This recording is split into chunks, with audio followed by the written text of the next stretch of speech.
Hello everyone, my name is Kwamia Ross and today my message is called Winning by All Means Necessary. Now, I saw this ad recently. It was this ad playing on YouTube. I believe it's on YouTube. And it was a Nike commercial. Basically, they had all the athletes, all these very elite athletes who have accomplished a lot of success and a lot of fame and a lot of accolades. And they were just basically, there was this voiceover talking about how they win by any means necessary, telling about how, don't quote me word from word, I'm trying to paraphrase it, but they were talking about basically how they beat their opponents. And they say they win by any means necessary. They work hard. Some people aren't meant to win, and they do whatever it takes to win. So they do whatever it takes, and sometimes they go to these extreme measures to win. And there was this final line pretty much that talked about how what is theirs belongs to them, but what is yours is mine. And so I want to go ahead and talk about that because the Lord was putting this in my spirit. He kept showing me, because this is the mentality of the Antichrist that's going around now, where people want what belongs to you. They want their things. They say what is theirs belongs to them, but what is yours or what is ours belongs to them as well. And this is something that is wicked. It's something that's of Antichrist. As you remember, Satan tried to take control and dominate God's kingdom, and he befell from heaven.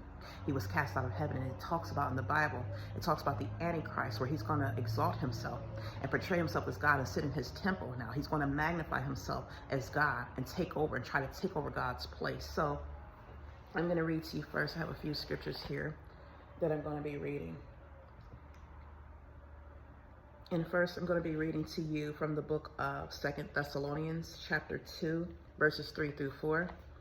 And it says, "Let no man deceive you by any means, for that day shall not come except there come a falling away first, and that man of sin be revealed, the son of perdition, who opposeth and exalteth himself above all that is called God, or that is worshipped, so that he as God sitteth in the temple of God, showing himself that he is God." So it says, basically, what Antichrist spirit is, they want to be exalted. They're still in God's exaltation and worship. That's what Satan wants to do. Satan has taken everything. He's gone to these extreme measures, and he has taken man with their pride, and he basically has man worshiping him now, honoring him.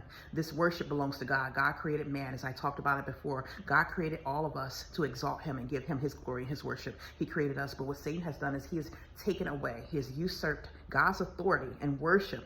He has tried to. This is through the Antichrist spirit that comes here. What it wants to lay claim to what belongs rightfully to God. As you know, God is exalted. He is the one who deserves the praise, the honor, the worship. He has created man. He wants God wants man to exalt him, meaning he gets man's time, he gets man's attention. He is the one who man honors and lives their lives for.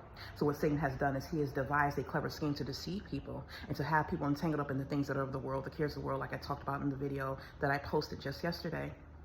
If you had a chance to read that, when I said how to get into the kingdom of God, I talked about it, where we have to dedicate our lives now to carrying the cross, to denying ourselves and living for Jesus Christ in order to gain access to God's kingdom. And so what Satan has done is he has deceived people, and he has taken his place. He has basically tried to take God's place. When these spirits of the world are getting into people, the Antichrist spirit wants to usurp the authority and the power of God. It basically wants to take away God's worship. It wants to take away what God has created his people for. God has created all of us to give him worship, to live our lives dedicated to him, to give him glory, to walk in obedience and surrender unto him. But what Satan has done is he has caused many of men to walk into his obedience, to now serve him. They're serving him by walking in their flesh. They're serving him by their own pride and their own deception. They do what they want to do. They're walking in their rebellion. They're walking in their disobedience. And so when you see the same spirit, when you see Satan try to take what belongs to God rightfully, as you know, a king is supposed to be worshipped. Basically, the king gets his highest honor. Just like if you go into a courtroom, that judge is now presiding over that courtroom. He is called honorable judge because you're now giving him the respect. He has the power. What he decides goes in that courtroom. What if someone else comes in there off the streets who is not the judge and is not presiding over that courtroom and decides to make decisions on behalf of that judge? Now they're taking over the authority. And so this is the same thing that's going on when now you see people saying what belongs to you is basically what belongs to you belongs to me. You see this where you see what people are laying claim to things that are not theirs. It does not belong to them. God did not give it to them. They did not earn it, did not work for it, was not in their possession, but they're deciding that they have rights now. They have the claim to take whatever it is yours, what is mine belongs to me, and what is yours belongs to me. That's what they're saying. This is the same mentality that Satan has when he says that he's going to take whatever is God's. God created his people. God created the heavens and the earth. God created man. God created all this stuff. But now Satan has people fooled and deceived. That says that, oh, you have to give me the glory. You not have to praise me. You have to worship me. You have to be obedient to me. You have to surrender and bow down to me and be in submission and to me to get all these things that God has created. Because now I'm God. I have taken the place of God. I have decided that I'm going to have the power and the glory. I'm going to get exaltation from you. You are going to exalt me and lift me up above God. I'm going to sit myself on his throne, and I'm going to act as if I'm the one who has all the power. Yes, I'm going to usurp God's power. I'm going to take the power that he has, and I'm going to fight against him with his own power now. This is the power that God created. As you already know, that Jesus Christ has already defeated the principalities and powers. It said that he triumphed over them. He spoiled the principalities and powers. He made a show of them openly, and he has control over them. Because see, God, every power comes from God. Satan is utilizing God's own power to fight up against him. And this is where the mindset goes when you see all these people who when they get a little bit of power, they're now utilizing spirits of divination, familiar spirits. They're getting power from demons. They're getting power from goddesses and gods that they call goddesses and gods. These are all demonic powers from fallen angels, which are now demons now. As you remember what he said in the book of Luke, chapter 10, verse 18. I'm going to go ahead and read that where it said that he beheld Satan falling from heaven. So I'm looking at the book of Luke, chapter 10, verse 18. It says, behold. And it says, no, let me go back. I'm looking at verses 18 and 19. It says, and he said unto them, I beheld Satan as lightning fall from heaven. Now that's the first thing. Satan fell from heaven because he was very presumptuous and he was filled with pride. He felt that he could take God's place. He felt he could basically rule and have authority over something that was God's. God gave him a position, and he did not want to submit. Just like I talked about, if you're on a job and you're working for someone, they're paying your paycheck and your salary, and they have given you an assignment. And now they're above you, and you decide that you're going to get prideful. You decide that, okay, I'm better than my master. I'm better than the one who gave me this position. I'm better than the one who created me. So I'm going to now tell them what to do. I'm going to call the shots. I'm going to do things the way I want to do. I'm going to take over the authority now. That's basically what Satan tried to do. And so he was cast out of heaven. There was a battle. He was cast out of heaven and thrown down. He fell like lightning. Meaning he just flew down from earth. He just was cast down with such force that he fell down like lightning, basically. So Satan did not have the power. He got a little bit too presumptuous, where he thought that now that I have this position, I'm over God. I can be over God now, but he was wrong. And so this is the same spirit that comes here, because as you see here, Satan cannot triumph over God. And there are a lot of men who are fooled and deceived to think that they have this power that Satan gives them. They have this ego and this pride, and they feel like when they get so high, and that's when you get the Antichrist spirit, when people feel that they can do whatever they want to do because they have a little bit of success. They have a certain amount of success or authority. They have a certain amount of influence. They have a certain amount of money. And so now they can do whatever they want to do. They can oppress people, just like Satan tried to oppress people. Satan tried to come up against God because he felt that he was in charge and he could do what he wanted to do. So he grabbed a third of the angels with him, and they were fooled and deceived into falling into that same prideful thinking. And they helped Satan tried to help Satan fight up against God and his angels, and they were defeated. And there's going to be a second battle, and they're going to be defeated all over again. Now I'm going to read to you from the book of, I'm still looking at Luke chapter 10. I'm looking at verse 19 now, and it says, behold, I give unto you power to tread on serpents and scorpions and over all the power of the enemy, and nothing shall by any means hurt you. So basically what that means is God has already given us that power. We have the power to defeat Satan.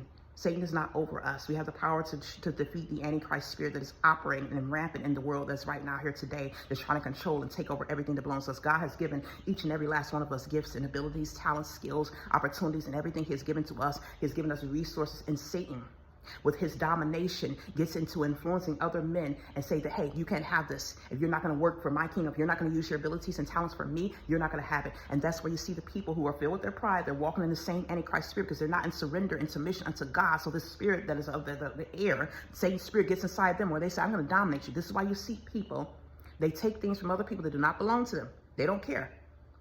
Whether they're taking it violently, by force, with violence. You can see people who will rob someone's store. They'll have a gun, or they'll go and break into someone's house and they'll beat them up or whatever. Then you see them taking it with burnt offerings, with sacrifices now. They're making sacrifices to idols. They're getting power from demons. They're casting spells. They're doing witchcraft. They're holding your souls on altars. Basically, what an altar is a depiction of whatever it is that they want. They're serving their gods and their altars. They send forth their offerings and their little sacrifices, and whatever they want, they're taking it from you. Their gods are giving it, and they're taking what they want. They're taking your mind. They're taking your DNA. They're taking your strength. They're taking whatever it is they want. People are taking everything. Now, they've gotten to the point where they have gotten so prevalent in this stuff where they want to take whatever you have. They want to take whatever they want, and so they're taking this. They're taking what belongs to another person. They know it's not theirs, and they have this mentality that they're entitled to it. Now they can do what they want to do. This is the Antichrist spirit entitlement, the entitlement that Satan had when he felt that he could take what rightfully belongs to God. You didn't earn it, you didn't work for it, but you somehow feel that you have rights to it. But if someone tries to take something from you, you have a problem with it. Now you want to fight for what is yours. See, that's now you're contradicting yourself. It's okay for you to take what belongs to another person, but if someone tries to touch what is yours, you have a problem with it. Now you want to fight. You want to get the law involved. You want to get justice for what is yours, but you feel that you can have rights to what belongs to other people. And then you hear this saying of where people say, oh, I saw this saying where people will say, talent, hard work will always beat talent. Here's another thing, though. If you don't have the talent, you can work hard all you want to, but what are you going to get? If you don't have comprehension skills, if you were born with a disability, or you were born where maybe you had some type of learning disability, someone took drugs in your family, and for some reason you were born with a hindrance, with an affliction where you cannot comprehend, maybe you cannot read, maybe you cannot comprehend, how are you going to read to get your education? A lot of people don't have focus. They had attention deficit problems. They have hyperactivity problems with their brain. They cannot learn. They cannot comprehend what they're reading, or they can't stay focused long enough to read, or they don't have the memory. Some people are born with a lot of memory. They're born with the knowledge where they can catch on very quickly. And so when they try to go to school, these people who are facing these hindrances and they cannot comprehend, they don't have the comprehension, they do spell work. They do things to steal and hijack somebody else's brain. They're sitting inside here, they're forming soul ties of people so they can take their knowledge, they can take their strengths, they can take their abilities and their talents. If you don't know how to read, you can't read. What are you going to do? You can work hard at it. You can try to learn, yeah. If you can't focus, if you lack the concentration, and so you can't even focus long enough to finish a book or to study for a test, then what are you going to do? If you don't have the athleticism, you don't have the strength of your body, you're the type of person where you can't do certain things. You can't run fast enough, or you can't jump high enough. You don't have that type of, there are people out here, like I'm talking about this, there are people who don't have the abilities and they want to accomplish certain things and they steal from other people. They say, I have a right to take it so I can win. Or they have it and they just want more because they're greedy.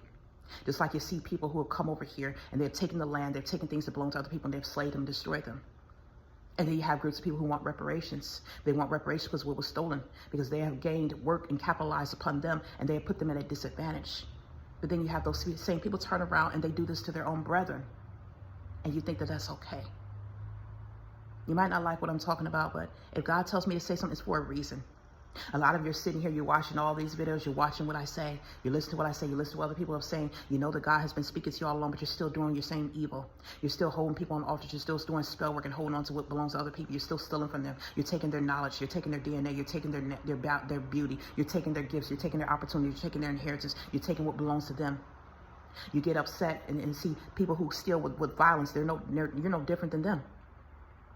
You'll get upset and you'll be up in arms about a person who will rob someone with a gun and call them criminals, but you can use your sorcery and your burnt offerings and your spell work and think that that's okay, that you can steal what belongs to another man because you're using sorcery now that you're not getting your hands dirty by using weapons. You think that it's okay somehow? No, it's the same thing.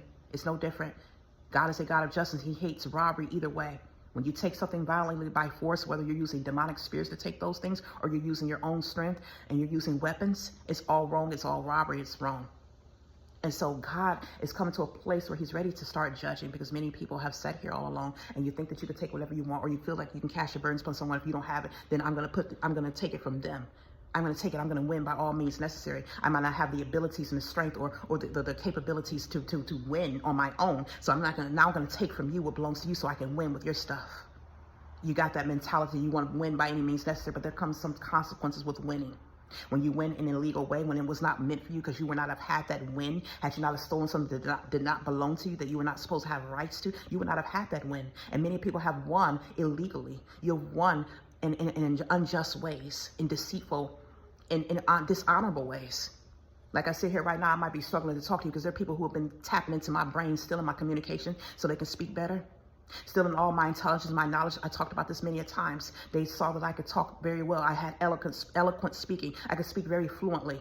I could speak without any problem. I had all these words and knowledge. It took me years to gain up all this. I've been reading books since I was a little girl, learning vocabulary, and it was a gift that God gave me, a gift of speaking to use for his purpose. And I could just speak that well. And a lot of people would envy me. They're looking at me and coveting what I have. This is why it says, thou shalt not covet what belongs to your neighbor. There are people who walk around here coveting. God gives what he wants people for their own specific purpose. And there are people who will not not entitled to have that stuff because God did not create you for that purpose. He blessed you with your own gifts and talents. And instead of you learning what it is that God had gave you and focusing on that and developing that, you want to take what belongs to your brethren. You want to take what belongs to somebody else because you want to be jealous. Why do they get to talk well? Why do they get to have this? Why do they get to have that? And you're sitting here mad. So you go and you go do spell work, or you go and attack this person. It's no different from somebody seeing somebody who worked hard and they have a nice house and a car, so they want to go and steal it from them. But you think that you have rights. And see, I'm talking about this because, see, there's consequences coming for many people. You've been living in your rampant sin. You've been doing your sorcery for years, holding on to things that don't belong to you, saying what is theirs belong to me, what is mine belong to me only. I can walk around here puffed up with my pride because I have demonic networks now. I have an evil collaborations, meaning you have many of people who are thinking the same mindset as you. They're walking around doing this spell work as well. You all have pretty much came together and created an alliance. And so now that you have this powerful alliance of people who walking in their same strength, it's just like no different from a gang. Just like a gang can walk around with their violent, you call them violent thugs, right? Gangs come together and they can dominate other people because now they have more people joining them and they're all violent together. They're bringing together their strength, and so they can do what they want to do. Now they can go in and terrorize this neighborhood and take what they want. They can go and rob people. They can go shoot people up. They can go beat people up and jump them. It's no different than you gangs who are now acting as spiritual means. You're using your spiritual weapons now. You don't have physical weapons. You don't have guns and knives in your fist and feet and hands. You don't have that, but you're using spiritual weapons. You're using your sorcery. You're using your witchcraft. You're using your spell work. You're using your psychic powers. You're calling up your gods and your deities. You're calling up your goddesses. You're using all your people, your witches and sorcerers who are helping you gang up upon people and take whatever belongs to them. You're a gang. And you're taking things violently by force. And what God says in the Bible, those who are taking it violently by force, what he says is he's going to devise an evil against those families that you will not be able to remove off your necks. I'm talking about this because he's coming to the point he has seen many of you destroy his people. You have murdered them. You have robbed them. You have destroyed their lives. You have kept them in captivity and bondage. You have oppressed them and taken advantage of them. You have taken what belonged to them and said it's mine, but you kept what belonged to you and you hoarded everything. You had your stuff and you had theirs too. And they sat around here walking around with nothing. And then when they ask you for something, ask you to help them, you watch and look upon them and you mock them and you laugh at them and you refuse to help them. And you think God's going to be okay with any of this stuff. You have a rude awakening coming. Like I said before, God is coming to the places where he's about to be destroying people. And this is why you're seeing people losing their lives suddenly. You can get mad at me all you want to. I'm the messenger. I say what he tells me to say. You won't hear a lot of this from people because there are many people who are afraid of man. They fear man and they don't want to answer to God. They're not in submission to God. And you want to stifle my voice because you want to stifle the voices of his true servants and prophets. But those who stifle God's voice, you will be in trouble. There's a rude awakening for every last one of you. You cannot say at the end of the day on judgment day that you did not know. And this is why he has me speaking to you now, because you have done this. You have murdered his people. You have stolen things that do not belong to you. You have taken things. You said what is mine belongs to me and what's theirs belongs to me. And you refuse to help them. They sat here with nothing. Many of them have been destroyed. And they've lived their lives with nothing. You have caused them to live a life lower than the quality of life that God created them to have. God created every man to have an ability, to have opportunity to have some. And you might think, oh, I didn't have it. Well, all you had to do is go to God and seek it. It says, seek ye first the kingdom of God, and all these things should be added unto you. But if you don't seek his kingdom, you're not supposed to have it. Now you have wrongfully gained access to something illegally that you were not supposed to have access to. That means you were not supposed to have access to that. It was not supposed to be in your possession, but you have devised clever, which you thought were clever, deceitful ways, beguiling ways. You came up with some way and collaborated and said, I'm going to get what I want by any means necessary. I'm going to get that win. Even if that win wasn't mine, even I did not deserve that win, I'm going to get it. So there's consequence that comes with that. There's a prize. God has a prize for those of you who've done those things. Yeah, you might have won here on earth. You might have gotten your things. You might be walking around with your tangible goods right now. You might be getting your success and held and high accomplishments right now, but there is a huge price to pay for that. And so that's why I'm on here to deliver this message to you now. See, God's giving you time because there's not going to be much time left. He's giving you your warnings. We're very close to those last days. We're very close. So take heed. Like I said before, I get on here to tell you because God puts it in my spirit. I have to let you know. See, he's trying to give you a chance.